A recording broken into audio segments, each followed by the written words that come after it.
They call it Super Tuesday for a reason. This is a big one. And they tell me, the pundits and otherwise, that there's never been one like this. There's never been anything so conclusive. This was an amazing night, an amazing day. It's been an incredible period of time in our country's history. It's been sad in so many ways, but I think it's going to be inspiring because we're going to do something that, frankly, nobody's been able to do for a long time.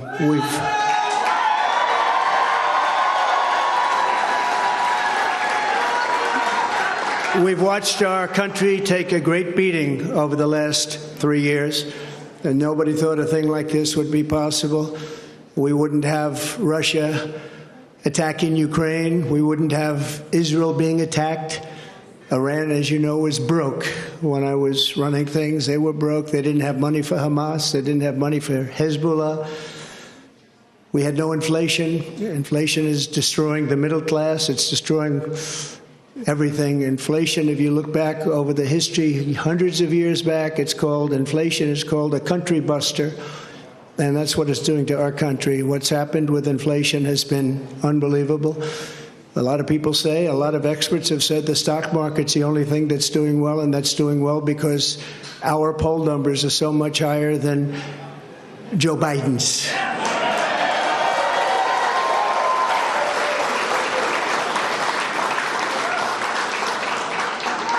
He's the worst president in the history of our country. There's never been anything like what's happening to our country. Today it was announced that 325,000 people were flown in from parts unknown.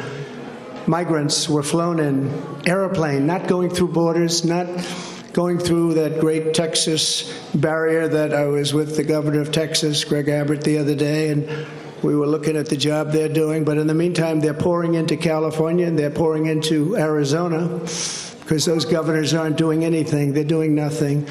But today it was just announced before I came out. It was unbelievable. I said, that must be a mistake. They flew 325,000 migrants, flew them in over the borders into our country.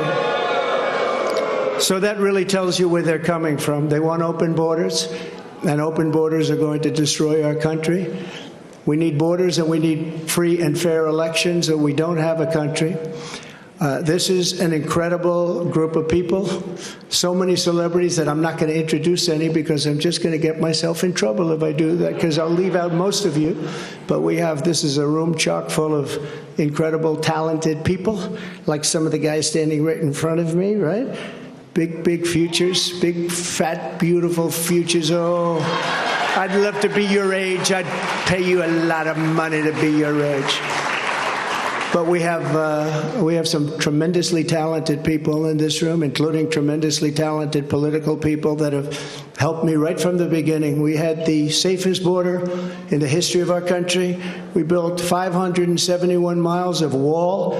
We had Mexico supply us with 28,000 soldiers because we wanted them, that's why. And they said, we won't do that. I said, yes, you will, you will. And in the end, they did.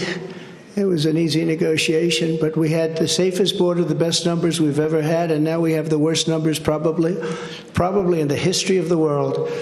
It's sad to see what's happening to our cities. Our cities are being overrun with migrant crime, and that's Biden migrant crime.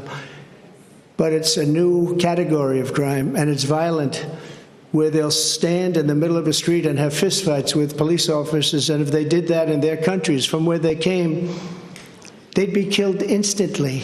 They wouldn't do that. So the world is laughing at us. The world is taking advantage of us.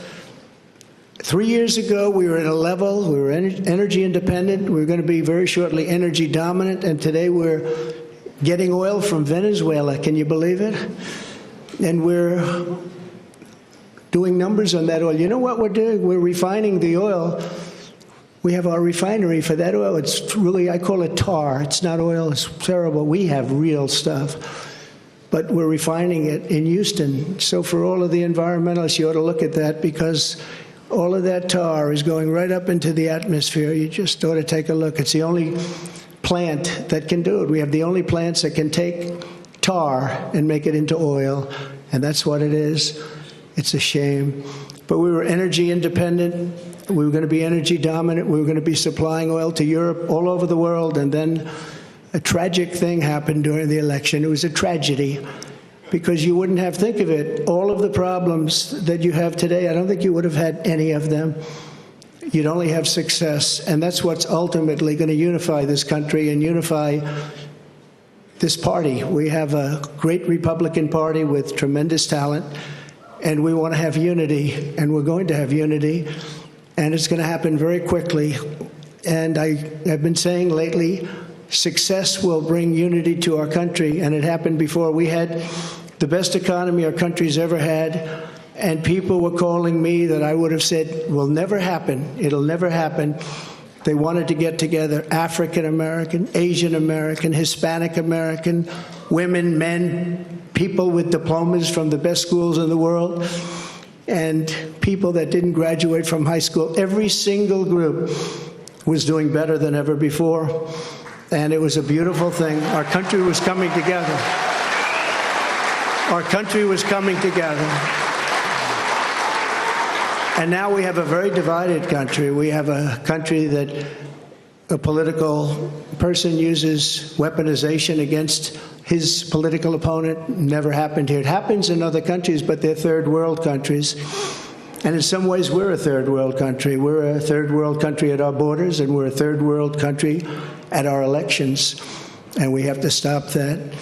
We need a fair and free press. The press has not been fair, nor has it been free, but maybe someday they will be. They're being beaten up pretty badly. People aren't trusting them. They're not believing them. And really, it's a very important factor. The press used to be the policeman. It used to police our country. Now nobody has confidence in them, and we have to get that confidence back. It's so important for the success of our country. So important.